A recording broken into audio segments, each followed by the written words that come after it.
Well, good morning, and thank you so much for being here. Day 2.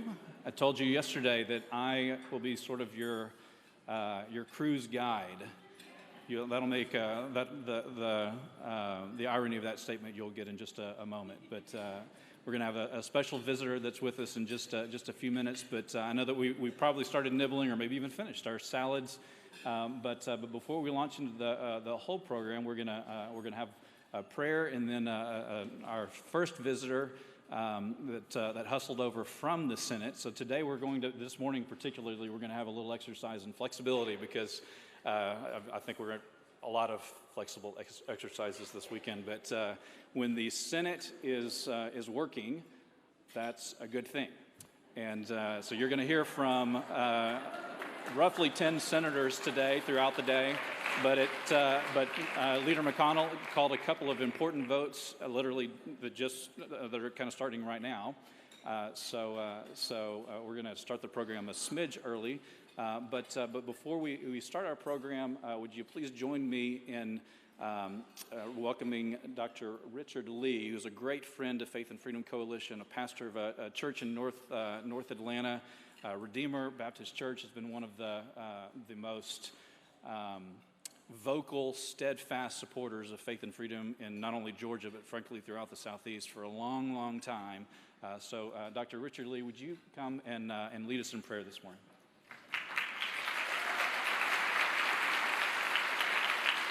All right.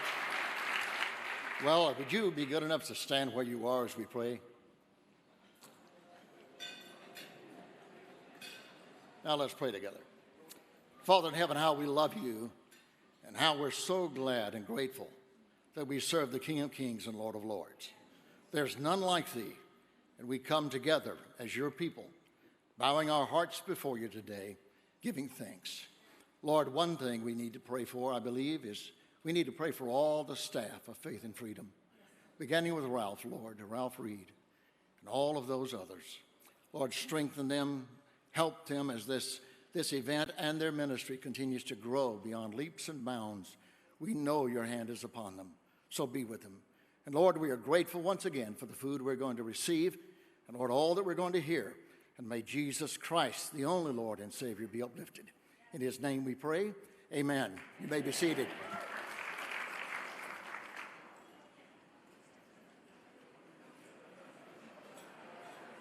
Please welcome Chairman of the South Carolina Faith and Freedom Coalition, Dr. Mark Smith.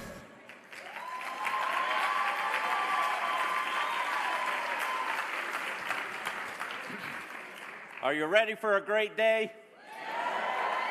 Yesterday was fantastic. We enjoyed it, and we are looking forward to today. And let me take one moment. Yesterday, Liberty had 8 students here, but from Columbia International University, there's 64 students out there. Will you wave at us? I love it. I love it. Thank you for being here. Thank you to the Liberty students, my good friend Jerry Falwell. It's great to be here. Today, we are so honored to have a man who has fought for our religious liberty, a man who has stood for faith and family values for many years, a man who was reelected last year despite the pundits saying he didn't stand a chance in Texas. Senator Ted Cruz is with us today.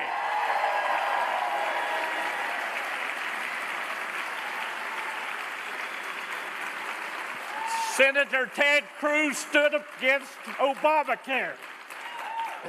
Will you welcome Ted Cruz today?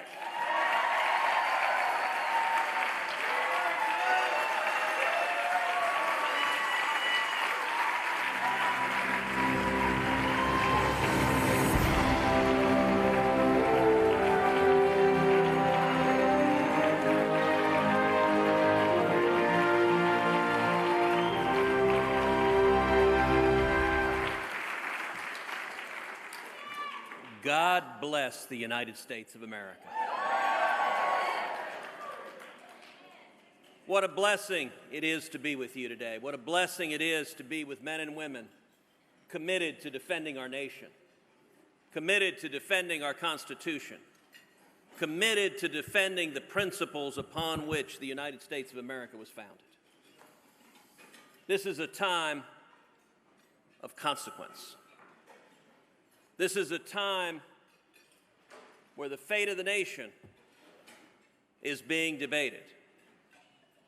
Speaking of debates, how many of y'all watched the Democratic debate last night?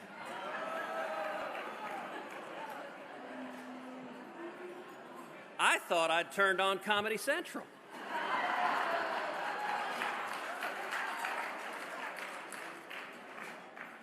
You know, there's actually a medical term for what's happening to the Democratic Party right now. It's called stark raving nuts. But I want to commend you two simple words. Defend freedom.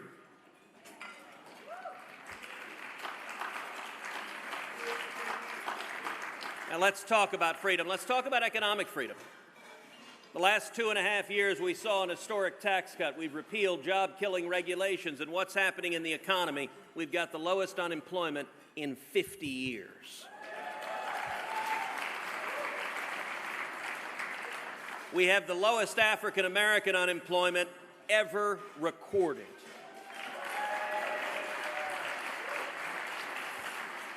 We have the lowest Hispanic unemployment ever recorded.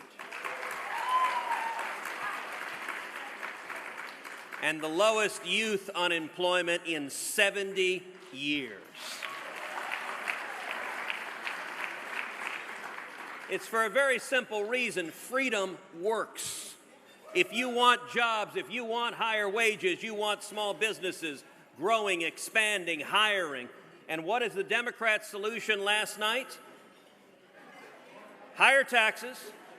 By the way, 70% is their new proposed tax rate. 70%. Scripture tells us to tithe 10% to God and 70% to Uncle Sam. We saw last night an embrace of socialism. We saw last night Democrats saying that they want to cancel, to make illegal, every private health insurance plan in America. Now, how many of y'all remember just a few years ago, Barack Obama saying, if you like your plan, you can keep your plan? If you remember, PolitiFact labeled that the lie of the year. Well, I'll give the Democrats credit now. Now they're not even pretending. They're saying, if you like your plan, doesn't matter, we're taking them all. Because putting the government in charge of your health care, what possibly could go wrong with that? We need to defend not just economic freedom, we need to defend religious liberty, something each and every one of us cares deeply about.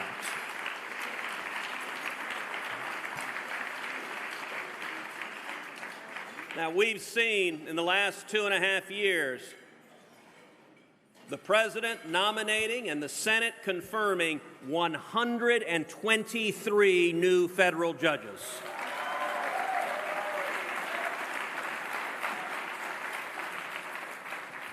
Every one of our rights in the Bill of Rights, we depend on the judiciary to safeguard those rights. And I'll tell you, when it comes to religious liberty, we are seeing threats and abuses proliferating.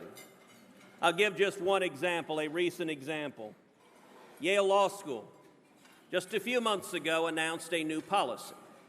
A policy that Yale announced it is going to deny financial aid to Bible-believing Christians who believe in traditional sexual values. Well, let me give you the backstory of this. The Alliance Defending Freedom, a group many of us are deeply familiar with, wonderful public interest law firm that defends religious liberty cases, that argued the Colorado Baker case at the Supreme Court and won an historic victory for religious liberty. Well, ADF had one of its lawyers speaking at Yale Law School.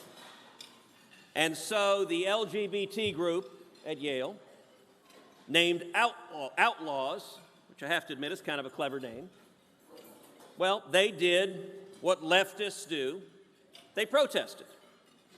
They protested, how dare an institution of learning hear from lawyers who just won a 5-4 case at the Supreme Court. Protect our fragile ears from this assault, and they convinced Yale to deny financial aid to any Yale student who would go work at ADF as long as ADF believes in traditional marriage and traditional sexual values. Well, I'll tell you, when I saw that, I chair the Constitution Subcommittee of the Senate Judiciary Committee. When I saw that, I launched an investigation of Yale's discrimination against religious faith.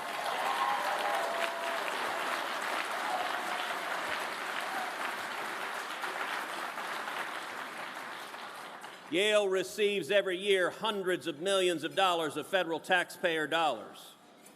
And under existing federal civil rights law, it is illegal for them to discriminate based on religious faith. And we are going to hold them to account.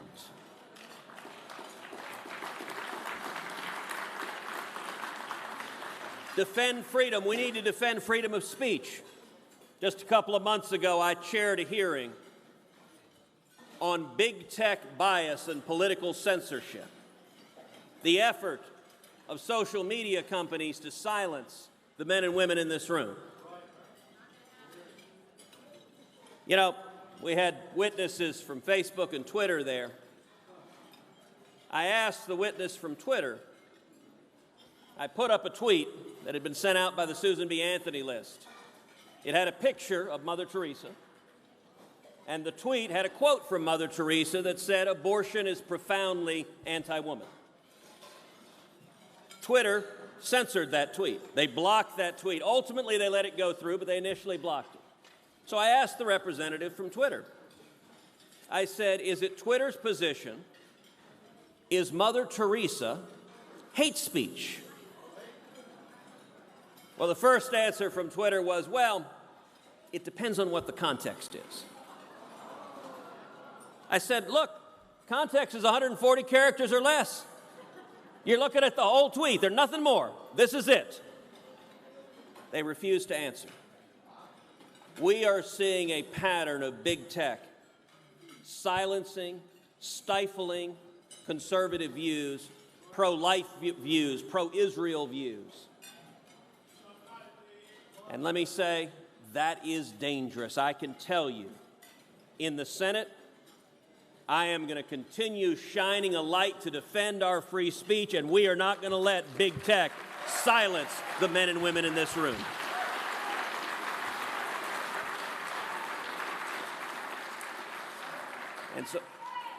And so I want to close by just exhorting you. The men and women in this room, you know how to pray, and you know how to stand and speak. And in 2020, our country is going to face an assault. We are going to see the biggest turnout on the far left this country's ever seen. That means we need to awaken the church. That means we need to awaken young people. That means we need to awaken every single lover of liberty in America, because if we do not stand up and defend freedom, it will be taken from us. And I am convinced together, standing up for this country, that's not going to happen. We are going to defend freedom in the United States of America.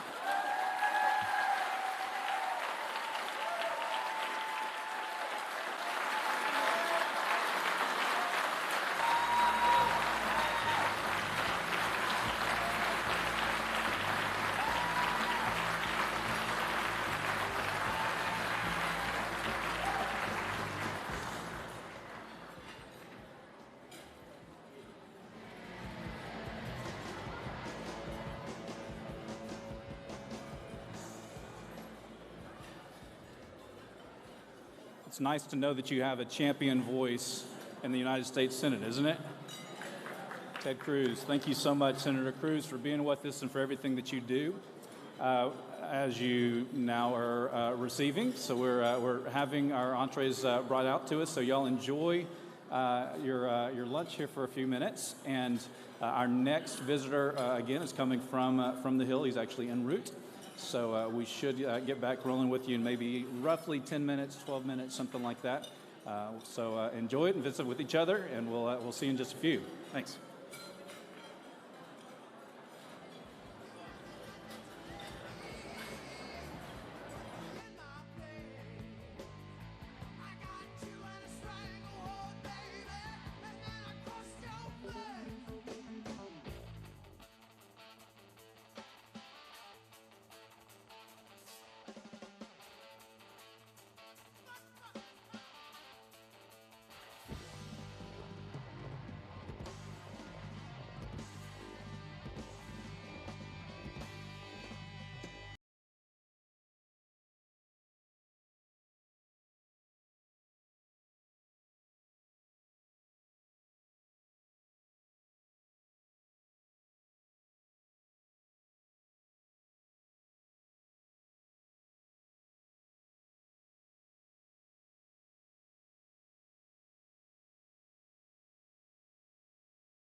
I love you guys. You're awesome.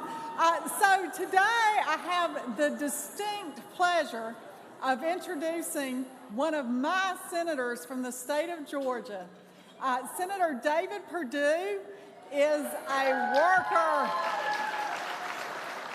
He grew up in Warner Robins working on his family farm. He worked his way through Georgia Tech. How many of you students out there working your way through college? Let's hear from you. Yeah. And I would say that he is working in Washington, D.C. for all of us now, but that would not be strong enough because he is a fighter and he is fighting for us in Washington, D.C. He is fighting to defend this country, and he is going to talk to us about something that you know and he knows and history has proven, and that is the cost of socialism. So please welcome our senator from Georgia, Senator David Perdue.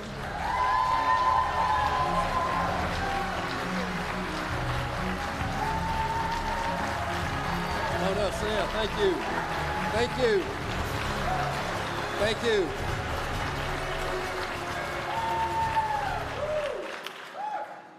I bring you tidings from the president today. He called me the other day after he was over here. He was so pumped up. I understood he was here for an hour and a half.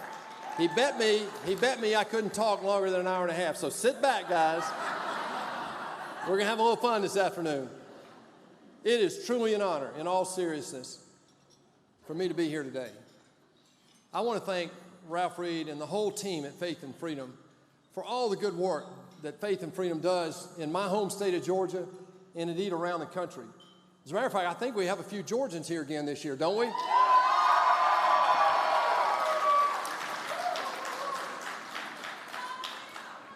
You know, folks,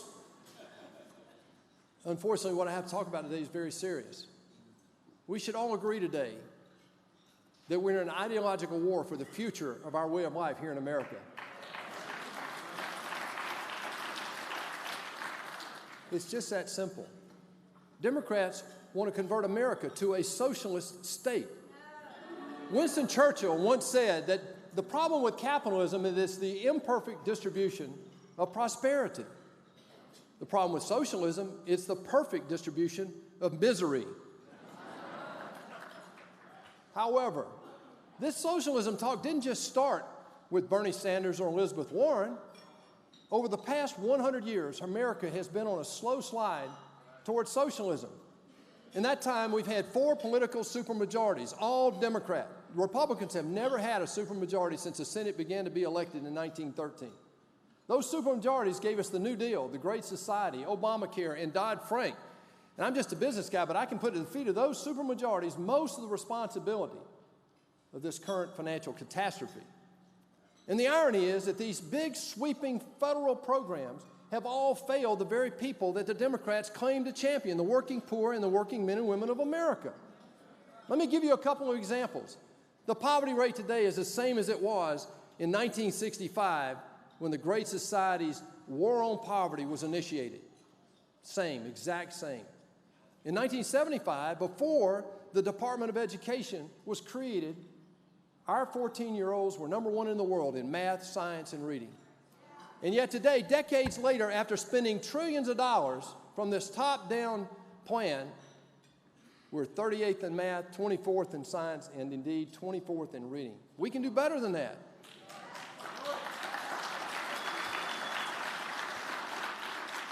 Obamacare has collapsed under its own weight and has completely failed. The Medicare Trust Fund goes to zero in 7 years. The Social Security Trust Fund goes to zero in 16 years. Guys, I can do this all day, but my wife says about this time, David, just shut up. You can bring any cocktail party to its knees talking like this. It's true, but I'm not done yet. Fannie Mae is bankrupt. Freddie Mac is bankrupt. The Postal Service is bankrupt. The VA has been a disaster and an embarrassment for years. Let's be clear, though, today. The Democrats have had the opportunity after opportunity to prove that what they believe in, this socialist way of life, this top-down control, will work. And they failed every single time. You can't name one of these federal programs over the last 100 years that's been a whopping success. But I got good news for you today. Great news, as a matter of fact. Thanks to you and many like you around the world, Donald J. Trump is President of the United States of America today.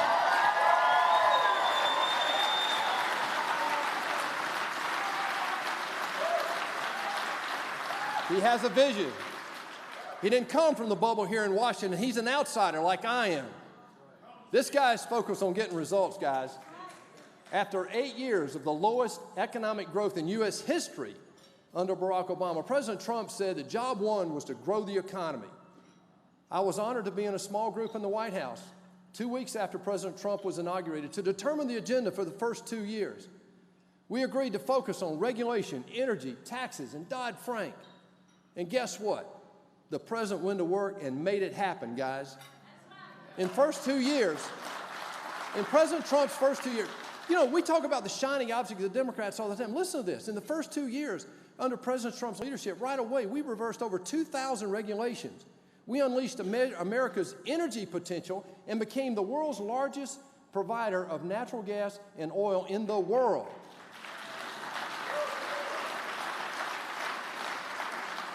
We passed a historic tax bill that made us more competitive with the rest of the world and actually freed up a couple of $1 trillion of capital to come back in the United States from unrepatriated U.S. profits overseas. How smart do you have to be to do that? We repealed the most onerous parts of Dodd-Frank and freed up over $2 trillion on the balance sheets of our smallest community banks and regional banks around the country. You realize that under Dodd-Frank, we had lost 17,000 banks since President Obama put that law into effect? As a result, we're now experiencing the greatest economic turnaround in U.S. history. The economy is growing at twice the rate as it did under Barack Obama. We created over 5 million new jobs. The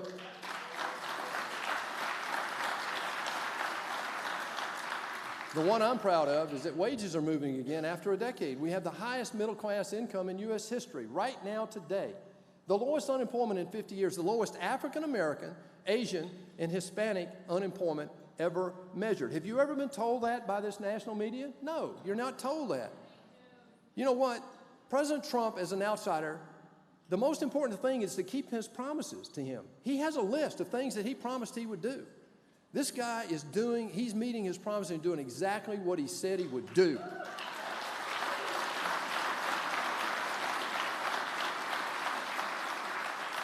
In addition to stimulating the economy, he's rebuilding our military after 8 years of President Obama's administration of gutting our military.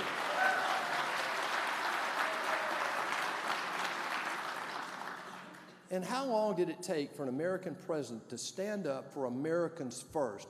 President Trump is fighting for a level playing field with all of our trading partners, including the People's Republic of China.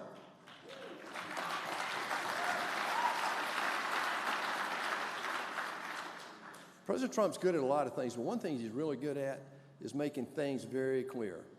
He's made it very clear that America comes first, but America first does not mean America alone. He is rebuilding all of our allied relationships.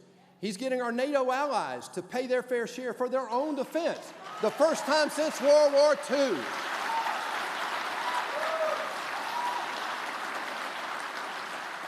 He repealed the most damaging part of the Obamacare, and that's individual mandate. He repealed that. And guys, I'm proud of this. In 1991, Congress had a law in the books that actually required a president to do this. But it took 4 or 5 presidents. It took President Trump to get elected. He came in and realized there was a law, and guess what he did? He moved the United States Embassy from Israel, from Tel Aviv to Jerusalem.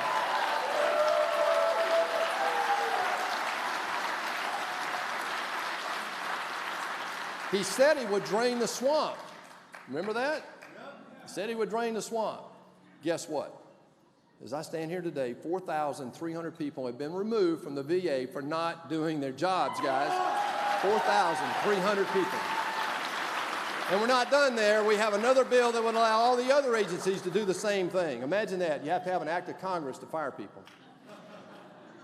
I'm just a business guy, but if you ran the rest of the world the way Washington's run right now, we wouldn't be where we are today. The thing that is most generationally that will impact our country for the next several generations, our kids and our kids' kids, is that under President Trump, we've confirmed 123 federal judges, including 80 district court judges, 41 circuit court of appeal justices, and 2 Supreme Court justices, including Neil Gorsuch and Brett Kavanaugh.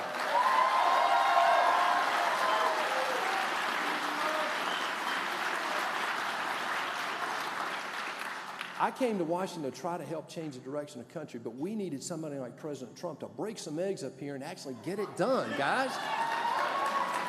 These are definitely promises made and promises kept. Now the president's focused on immigration, trade, and infrastructure. Let me tell you, he's not taking a victory lap on all his accomplishments. He's now looking forward. He's driving ahead.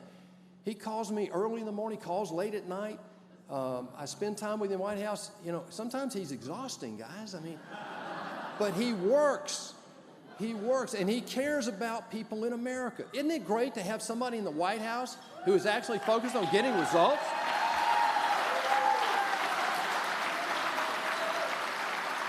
And here's what I'm most proud of. I really am. He will never articulate it this way. He and I have a little different style of communicating, you might have noticed, right? But he believes this in his heart. He's proving that what we believe in actually works. Think about it. The Democrats have had 100 years. They failed every time. Now we've done this, and in 2 years is the best economic turnaround in U.S. history. We're proving that what we believe in actually works. He's returning to the principles that made America great in the first place and made this economic miracle the greatest in humankind history. Economic opportunity for everybody, fiscal responsibility, limited government, and individual liberty, something that we cannot take for granted. But let me tell you this, he gets beat up every day. Look at the national news. You see it, I see it. The Democrats are on a mission. This is obstructionism on a historic level. If you don't believe that, look at just last night's debate. I've never seen 20 people or 10 people more out of touch with reality in my life. I believe they...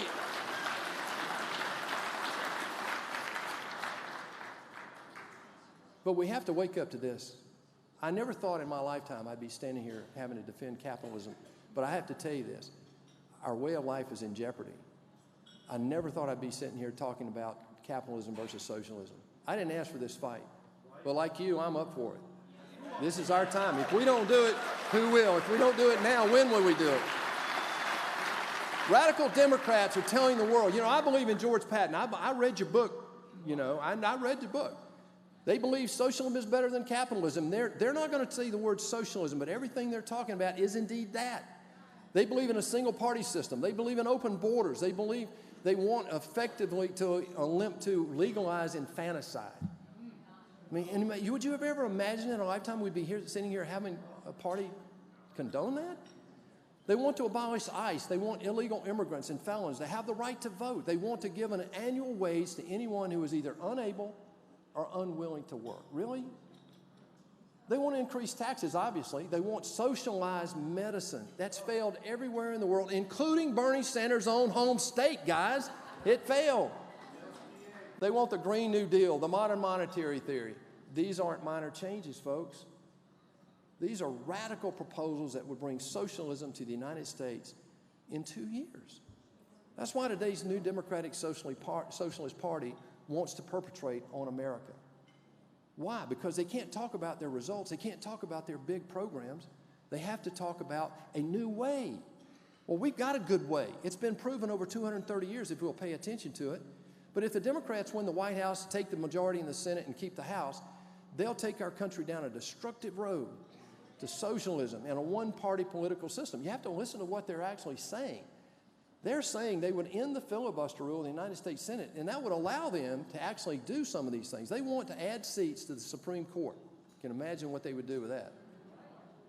They want to make Puerto Rico a D.C. a state. Imagine what the Electoral College would look like at that point. And they want to abolish the Electoral College anyway. So this is what they're saying. Democrats will do all this so they can cram their socialist agenda down the throats of the American people. Folks, what's at stake here is our freedom.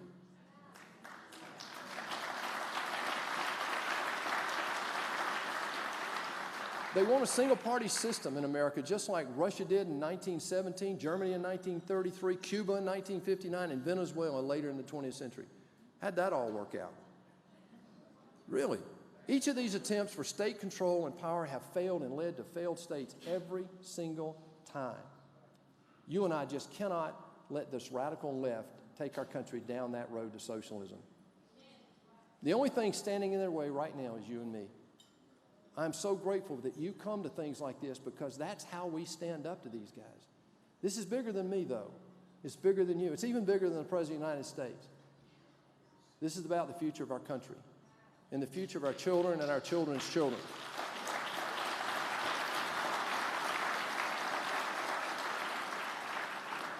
Remember this, the price of socialism is freedom. The price of socialism is freedom.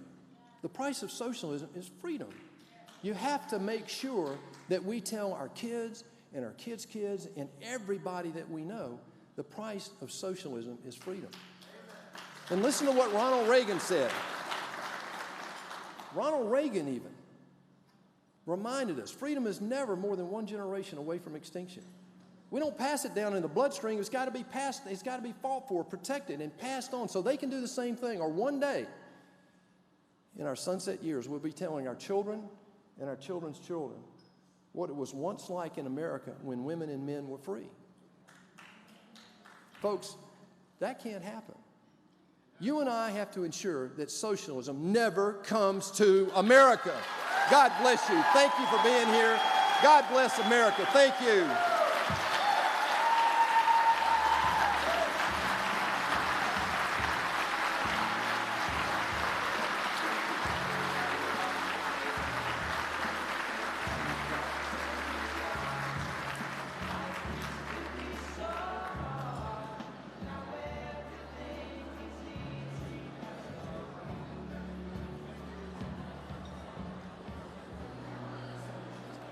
Good evening. Good afternoon. Isn't he good? Wow. I live in the state of Alabama, and right now we've got a person that represents us from the United States Senate that doesn't believe a lot of the values that most Alabamians do. I think we may need to see if we can borrow Senator Perdue from the great state of Georgia, our neighboring state. So I just wanted to do a few housekeeping items for us this afternoon. Apparently, Speaker Pelosi decided that she found out that we were doing this event. So a lot of our congressmen and women that were coming to speak are now having to stay at the House to do some votes. So we're going to have a little bit more of a Senate focus this afternoon. We've got 2 more senators coming here, and then we're going to exit out the escalator. We're going to go to where the buses load here at the Omni, at the Wardman Park, Omni's tomorrow.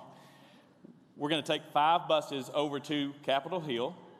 And while we're at Capitol Hill, we're going to be at the Capitol Visitor Center, and we're going to hear from Senator Mike Lee, Senator Marsha Blackburn from the great state of Tennessee, Senator James Lankford from Oklahoma, Senator Josh Hawley from Missouri, Majority Leader, Senator Mitch McConnell from Kentucky, who is the reason that we have Judge Gorsuch and Judge Kavanaugh. So he is going to come and speak and hear and visit with us.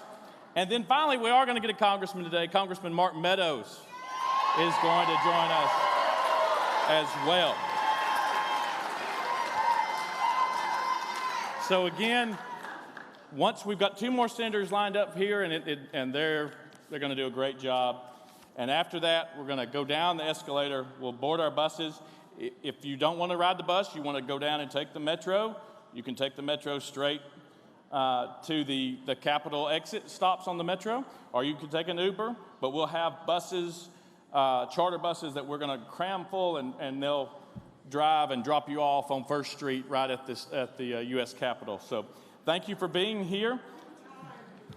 The bus will leave 30 minutes once this concludes, and then it will come back and leave the Capitol 30 minutes once we finish over there. Should be around 5 o'clock, and the buses will come back to this hotel, the Omni, the Georgetown Marriott, the Westin Georgetown, and the Washington Hilton. So they'll have different signs on which hotels they're going back to. So thank you for being here. Stay seated. We're going to have a great day.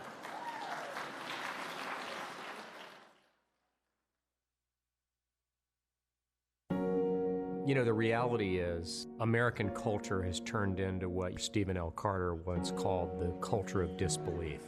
The political culture, the popular culture, and the legal system of the United States over the last 3, 4, 5 decades has been tilted against the God-given and constitutional rights of Christians and others of faith. And so there's this whole progeny of law and court opinions that have sought to marginalize and intimidate people of faith. And if you don't have faith and freedom out there fighting for the rights of pro-family and pro-life Catholics and other conservative Christians, then those rights will be taken away systematically, and the Christian voice will be silenced in America. Faith and Freedom's mission is really very simple. It is to give Christians and others of faith a voice in our government again. Just as workers are represented by their labor union, I believe that Christians need that same kind of advocacy organization. The average Christian in America, they can't sit in the halls of Congress every single day monitoring every piece of legislation, making sure their views are being heard. That's what Faith and Freedom does. It gives them a voice in government, it defends their rights, and it fights against those forces that would seek to silence them and take away their rights. Today, because of technology, the internet, we have been able to build the most sophisticated and the most accurate Christian voter database that has existed in modern American political history. We see our job as a public service to the Christian community to tell them what the media won't tell them, which is where the candidates stand on every issue that affects them and their families. Here are the candidates, here's where they stand on abortion, on life, on Obamacare, supporting Israel, on taxes, on really every key issue that affects them and their families. The reason why people should support and contribute to Faith and Freedom is really very simple. You have an effective and enduring voice at every level of government. We have needed that forever in America. Nobody does that better than Faith and Freedom, nobody does it more efficiently, and nobody does it with a higher return on their investment. I want to encourage you to be a member of the Inner Circle. The Inner Circle is our strongest and our best and our closest supporters, and without the Inner Circle, this work cannot go on. So please join it today and be on our team.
We are in telephonic contact with Senator Marco Rubio's car and Senator Rand Paul's car. They are each about 5 minutes away. Okay? So sit tight. They want to see you. The president has told everybody this is the place to be this week in Washington, D.C. I just got a text from a senior White House official, as we like to call them. And they said the president told the vice president that he better finish strong on Saturday night. So I just want to tell you that you sent the leader of the free world on his way to the G20 flying so high he didn't even need Air Force One to get to Osaka, Japan. So we will resume the program as soon as our senators get here.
to be in Washington, D.C. when the floor of the House and the Senate are actually working, right? So go ahead and grab your seats, everybody. So our next visitor, frankly, needs no introduction, but I'll take a brief privilege and say I'm an original Texas boy, and I'm a three-time Baylor graduate. So it's always fun for me to welcome a fellow Baylor Bear to the stage of the Faith and Freedom Coalition, but Senator Rand Paul is one of the leading voices, and has been for years, on civil liberties and what the Constitution actually does for us. It's not just a historic document. The Constitution actually works for us. The genius, the brilliance of that document and of its design is that through generations, it was crafted in a way that it actually protects each generation as we go through the years. And I can think of no one in the United States Senate or on Capitol Hill, period, for that matter, that seems to understand that intrinsically and in a really sophisticated way. It's a real pleasure for us to have Dr. Rand Paul with us. Senator Paul, thank you so much for being with us.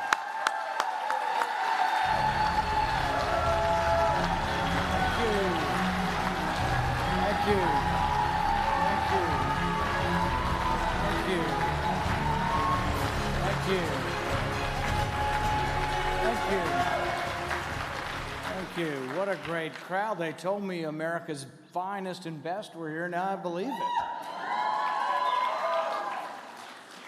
I'm good friends with Ralph, and I think Ralph and the Freedom and Faith Coalition do a lot of good things around the country.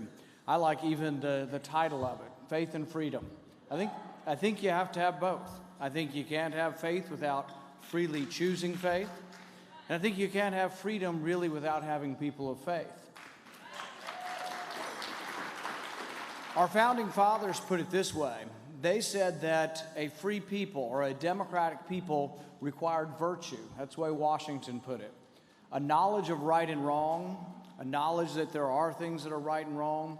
And when you think about it, and you think about it in our everyday lives, you think about, well, let's see, do I not steal because there's a law against it? Or do I not steal because it's wrong?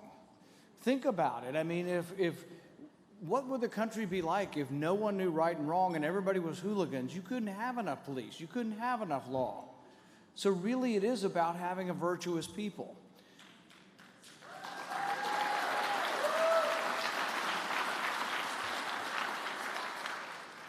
Os Guinness, the writer and the theologian, put it this way. He said that liberty requires restraint. You just can't go out there and do anything you want. You have to know right from wrong. You have to restrain yourself. But he said that the only type of restraint consistent with liberty is voluntary restraint. It's us deciding to do the right thing. It's us being an example. It's us persuading our neighbors. It's us evangelizing to the community.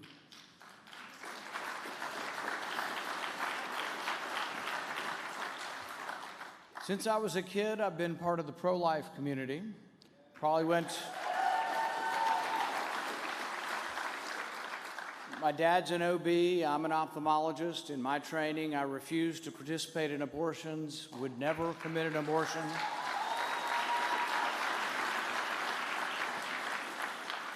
And every time I think, well, gosh, we lose all the time. You know, we can't even defund Planned Parenthood. We try to do all this and we seem to lose. I try to think of where we might be winning. And I think we are winning the hearts and minds. Less and less physicians want to be associated with the grisly practice. I mean, the repulsive idea of seeing, Planned Parenthood selling body parts and the video of that struck home for people. So we are winning sometimes, I think, the persuasive argument that this is an awful, degrading, disgusting, and terrible thing for anybody to be involved with. But I will tell you that we still lose in the legislation. We still lose, and sometimes we lose because the people who come to you and give you lip service and say, oh, I'm pro-life, and then they don't seem to vote that way. I'll give you an example.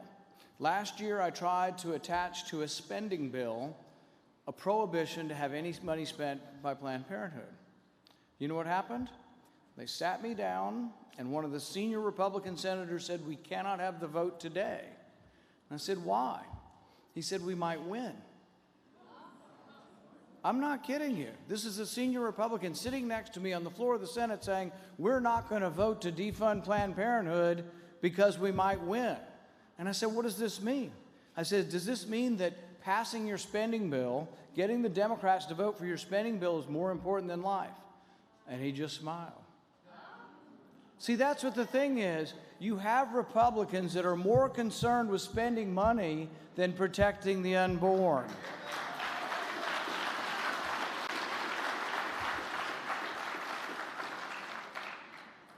But we are winning in some ways. And I'm the chief sponsor of the Life at Conception Act. I absolutely believe that that's when life begins.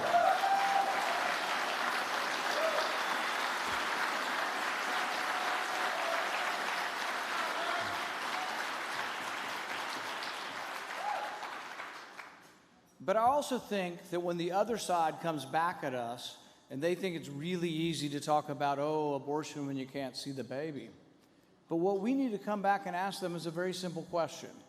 When does life begin? We know when life begins, but let's hear it from them. What is it? Is it in the nursery, as some have implied? Is it a year later, as some have said? Are we going to look and see if the child has disabilities? Think about it. Make them answer those tough questions. I think that in some ways we are winning the hearts and minds on this issue. I commend you for what you do on it and continue to help us in the fight. With regard to a couple of other issues, internationally, I think it's very important that your money not be taken from you and sent to persecute Christians around the world.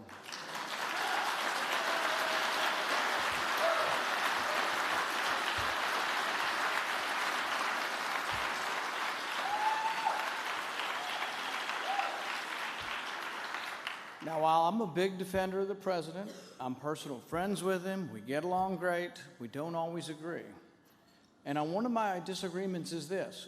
Frankly, I think that Saudi Arabia has done more to persecute Christians, to spread hatred of Christians and Jews and Hindus around the world than any other country.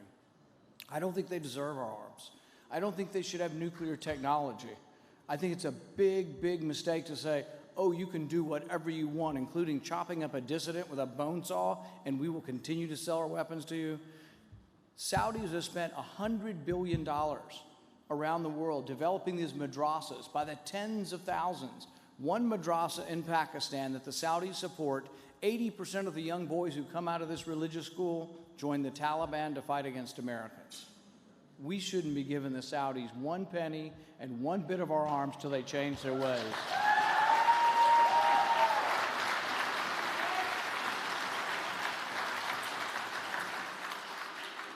Same goes double for Pakistan. Anybody remember Asia Bibi? Asia Bibi's a Christian in Pakistan.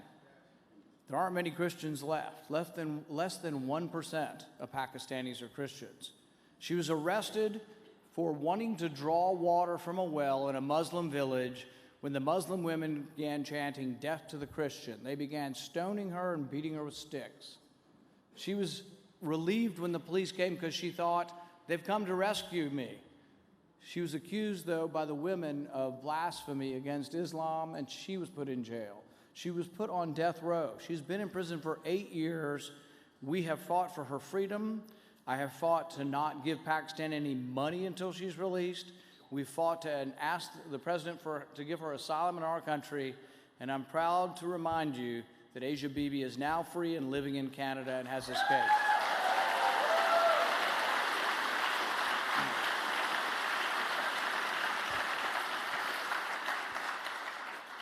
I'd like to end with this one issue. This is something that is close to my wife and I, and that is trying to help those who struggle with drug addiction and with, just the horror and the scourge of what's going on in so many of our communities. Not only do we need to help these people, I think part of helping them is understanding that our kids who make these mistakes, locking them up for 25, 35, 40 years is not the answer.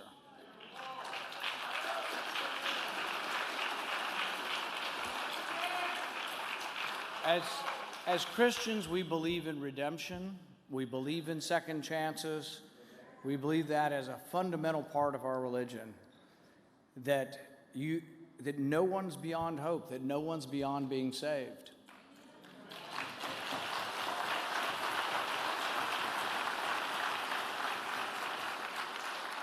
About 6 months ago, I was at the Louisville Urban League, and we were talking about the First Step Act that Faith and Freedom Coalition was a big part of getting passed. I was a part of, my wife was a part of.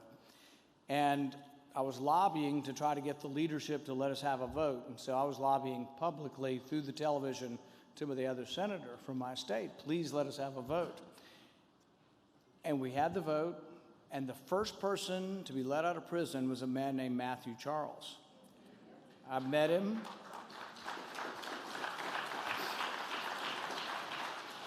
He was given 35 years in prison for a drug crime. He served 21 of those years. He found Christ, he found religion, he got a college degree, he became a legal person recommending legal advice in the prisons. By all accounts, became a much better person.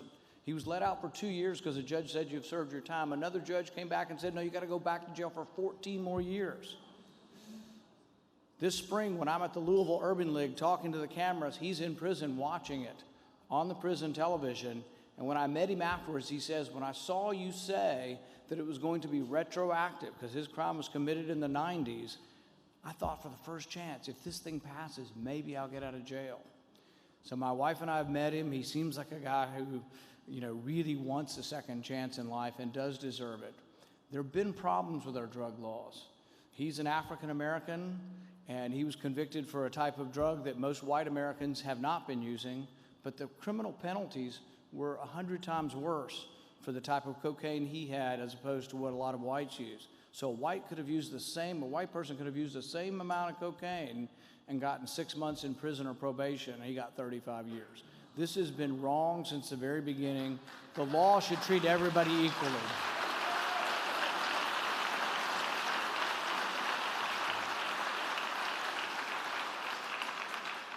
I want to thank Ralph Reed. I want to thank Faith and Freedom Coalition. I want to thank all of you for what you do. Don't give up because you give us hope. Thank you very much.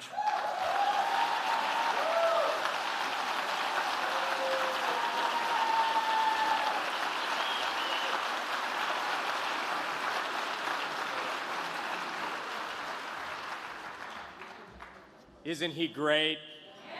We are so glad that Rand Paul is in the U.S. Senate, making such a difference. It's our great privilege to work closely with him on all those issues. And the same is true of our next speaker. This man has been an impact player from the minute he arrived in the U.S. Senate. I'm partial to him because I grew up in Miami before I was fortunate enough to move to Georgia as a teenager. He is the son of Cuban immigrants whose family fled the brutal oppression of Castro's Cuba. He is a graduate of the University of Florida. He rose to become Speaker of the Florida House of Representatives.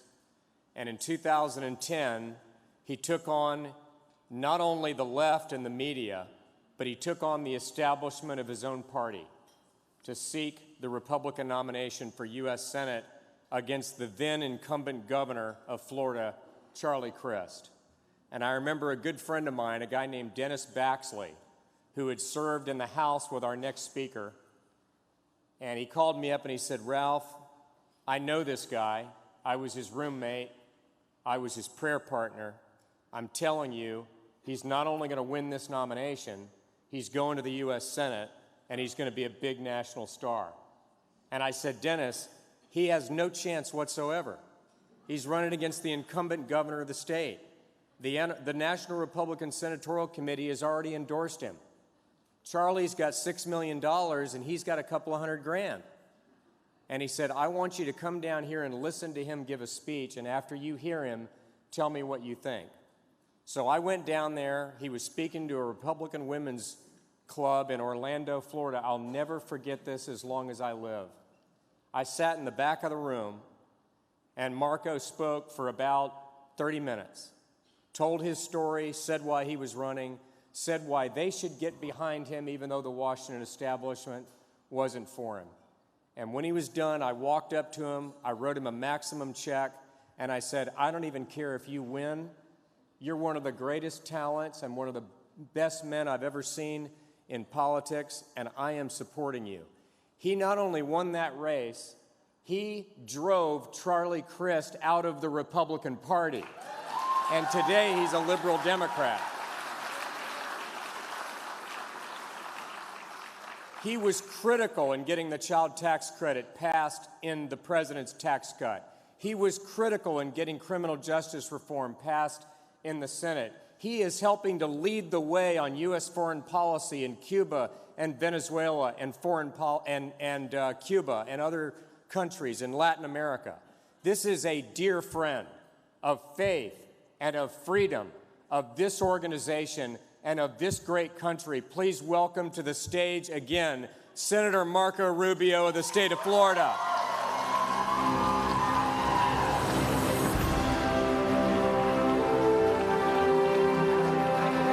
Thank you. Thank you very much. Thank you. Let me get to it. Thank you very much. Where's the DJ? Where's the DJ? Cut the music. Yeah. So walking out, so we're in the middle of votes, and I apologize. You know, people always ask me, when are you going to vote in the Senate? And I always tell them, we're going to start voting right before I have some event or place to be. That's always the way it works out. And, funny enough, this is a personal gripe. Can I do a personal gripe just for it's all right, it take 10 seconds. Like when, a few of us ran for president about 4 years ago. Rand did, myself, Ted. They never once changed the schedule because we were running for president. They didn't care if you had a debate. They didn't care about any of that. We have to delay a vote till tomorrow so their candidates, all 52 of them, can get back from Miami after. And by the way, including the ones that were there last night, they're still not back. The debate, they should leave, right? We don't want them hanging around Miami, but anyway, I know that the theme is the road to the majority, and I can tell you, all you got to do is watch last night and watch tonight, and then you'll see why it's so important. Pretty startling events last night. The first is they asked them, two of the people on the stage, including the one who on that stage has the highest poll numbers, Elizabeth Warren, wants to get rid of all private health insurance in the country, get rid of all of it. And beyond the philosophical argument in the end, the ideological argument about it, the practical implications. There's actually one of the people on the stage there last night, one of the guys running, I don't know who he is. He made a good point, though. He said, if you talk to the hospitals, every single one of them would close. Who was it? John Delaney. There you go. I'm learning all these names. The problem is, by the time I learn them all, half of them will be out of the race. So, but he made. It was actually a pretty good point. And the people that make sense, they had him all the way at the end, at the line. But on that point, he was right. That's a very radical position. And you could tell some of the other people up there don't think it's a good idea, but they're squirming because they know, if they say the wrong thing, the whole base will turn against them. And then the one that was really fascinating was what would you do on the first day with this immigrant crisis on the border, okay? And let me just say, every single person, I know every person in this room saw that image the other night of that father and that little girl. It's a heartbreaking thing. Because I think just at a human level, you understand, these are desperate people leaving a desperate situation. It is my view that the answer to their problems is not a dangerous 3-country journey at the hands of the most dangerous trafficking networks on the planet. And that we shouldn't have any public policy that encourages that. And ironically enough, there's a lot of complaints out there about the way people are being treated. Look, none of these places that are housing these people were built for this purpose. This is something we're doing out of an emergency because of the huge uptick. And then we say, well, we need money to improve the conditions, because you do these things cost money. Well, you can't have money to improve the conditions, but we want you to improve the conditions. So and on top of that, instead of being here voting on a bill to improve the conditions, half of them stayed back to do a protest and all these sorts of things. So it's my view that if you're a member of the Senate, you don't need to be at protest. You need to be voting and working and making things happen. So we'll see what happens on that. But the startling moment was when they asked them, what would you do on day one? Not a single one of them had an answer to that question.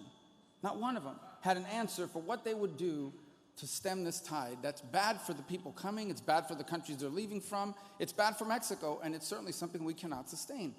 The problem is they don't have an answer to any of this. A few of them answered it in Spanish, so I can tell you they didn't have an answer in Spanish either.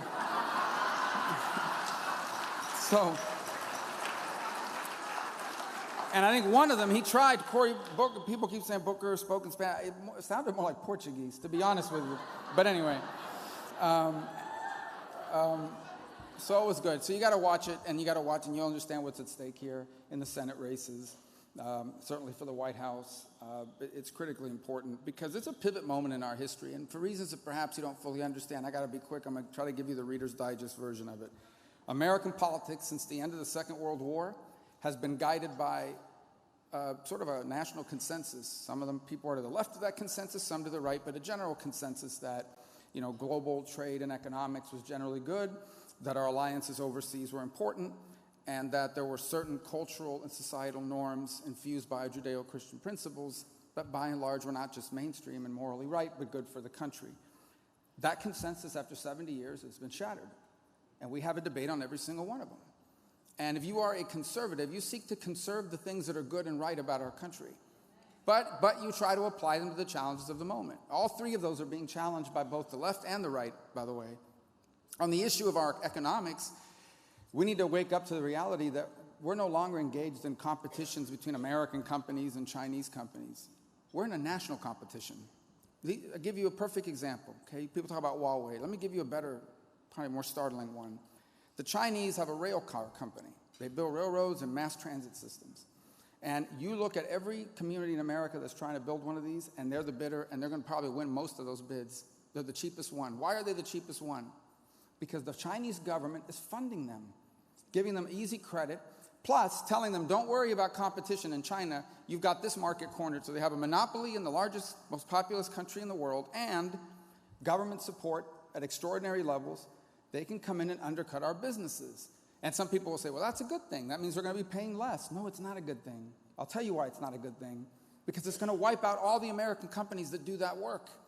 And then we're going to wake up one day in a world where we don't know how to build rail cars or robotics. We already can't manufacture our own medicines. They say, well, invent it here, they'll build it there. Well, building and inventing go hand in hand. And by the way, that inventing part, that building part brings with it good jobs. And the consensus would say, well, those good jobs will leave, but better ones will take their place. Maybe, but not for the people who lost the jobs. Not unless you want, at 55 years of age, you plan to become a software designer and move to Silicon Valley, where you were once an auto worker or worked in construction or in manufacturing. So there is a fairness argument with our economy, and there is also an argument about our national interests. We have to be a country that makes things, because if we cannot make things, then we are at the whim of any country in the world that decides we're cutting you off. No more of this for you. We can't allow that to happen, just from a national security perspective. And so is the answer to that socialism? Of course it's not. The answer to that is still free enterprise and limited government. That is what we seek to conserve, but it has to be applied within the context of the unique challenges of the 21st century and the recognition that free trade and free enterprise works. I'm not getting emotional about this. I'm just talking too fast because I'm trying to be quick with you. Maybe I'm a little emotional. Write down that he was emotional about economic policy, but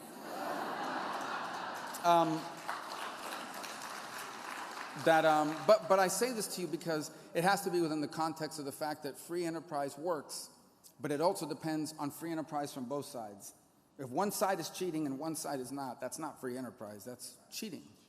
Second, real quick, on the issue of our role in the world, America, we are today engaged in a global competition of freedom versus tyranny. It's happening all over the planet. China and others are going to countries and saying, look, we're rich, and we don't have all these societal problems that America has. Of course, they have censored media. If you speak out against anything, you go to jail. So yeah, they've got some of that under control, I suppose. But that's because if you don't agree with it, you're in jail, or you're dead, or you're in exile. And so for a lot of countries, it's appealing to them. And the problem with that is, not only do dictatorships start wars, but we don't want to wake up one day and be the only free country on the planet, because then our own freedom will be endangered. So it is important that America is engaged in the world in a smart way, in a different way. We need alliances in Asia to counter China, and the Middle East to counter Iran and radical Islam, even in the Western Hemisphere, where China is trying to establish a dominant position. But we need to be smart and strategic about how we do it. The last one is the one I think that doesn't get enough attention, and that is the norms of our society. And I would say to you that we are a country that people are free to believe anything they want. But there are things that are true, and they remain true whether you believe them or not. For example, it is true, but you cannot have a strong country without strong people. And it is also true that you cannot have strong people without strong families and strong communities. And so we need to be for policies and to defend institutions that strengthen the family. There's no more important job in America than the job of a parent. To the extent we can, we need to have policies that support families and support the role and empower the role of parents. Empower the role of parents to pick what school their children go to have opportunities. The second is based on our Constitution, and that is the right of every single American, not just to believe whatever you want, not just the freedom to worship as you choose, but to live the principles of your faith in your own life. And to do so without retribution, to do so without being ostracized. In essence, I would argue to many that tolerance is a two-way street. Right now, it's only a one-way street, and it is not moving in the direction of those that believe in traditional values and the principles that our nation was founded on.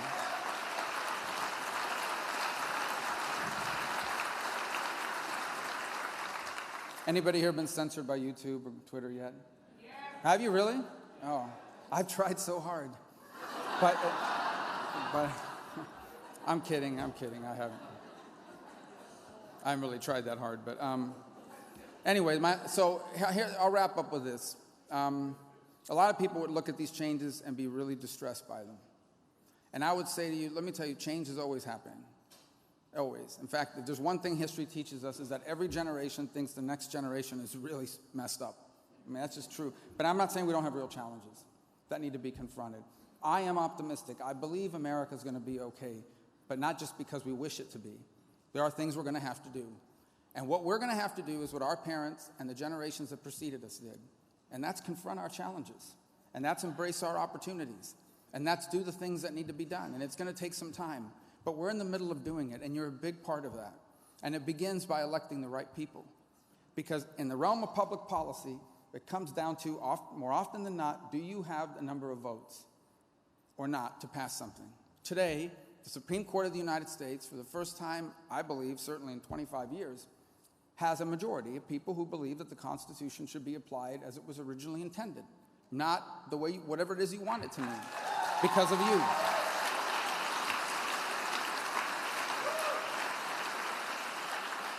Today, the federal judiciary is populated with over 100 district and circuit court judges who believe the same thing. Many of them are under the age of 45, which means they'll be there a long time because of you.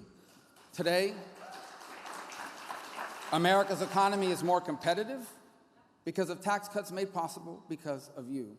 All of that goes away, all of it, if 2020 goes in the wrong direction. Frankly, if the president's not reelected and we lose the Senate majority and they keep the House, all these things that we've just achieved over the last 3.5 years won't just be gone, they'll be reversed. And that cannot be allowed to happen. So let's not rest on our laurels. Let's keep working hard. Thank you for what you've done already. There's a lot of work to be done. Thank you and God bless. Thank you. Thank you very much.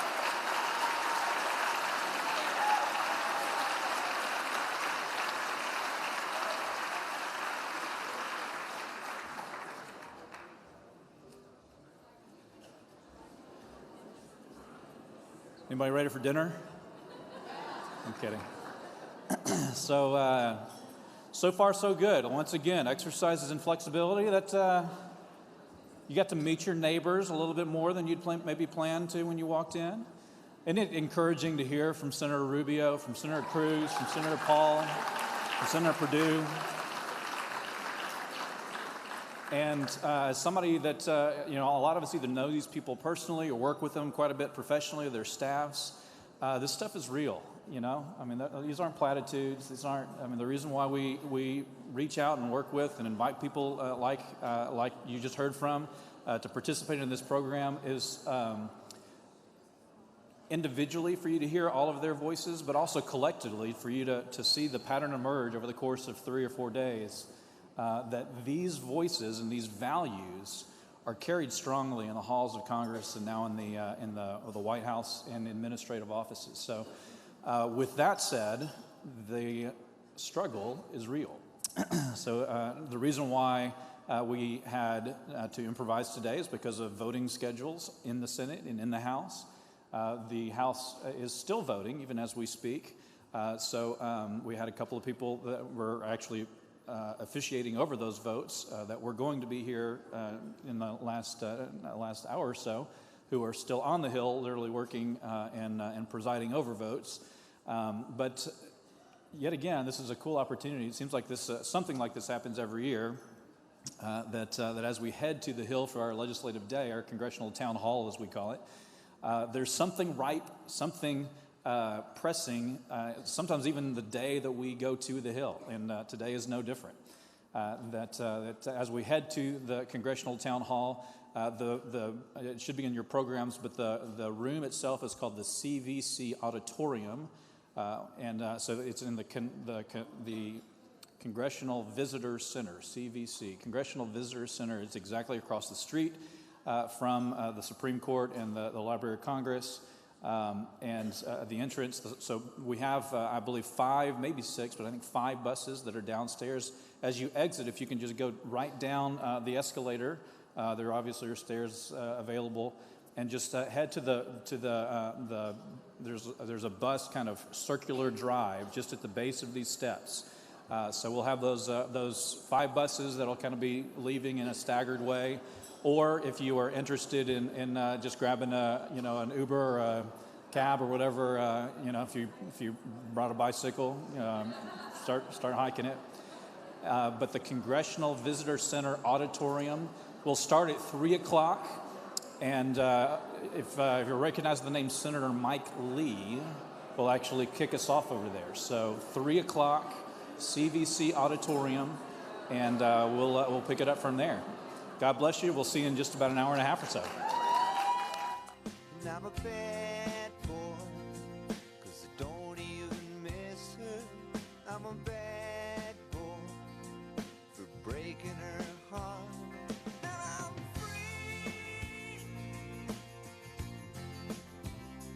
free falling. Yeah, I'm free. Free falling. All the vampires walking through the valley move west down Ventura Boulevard, and all the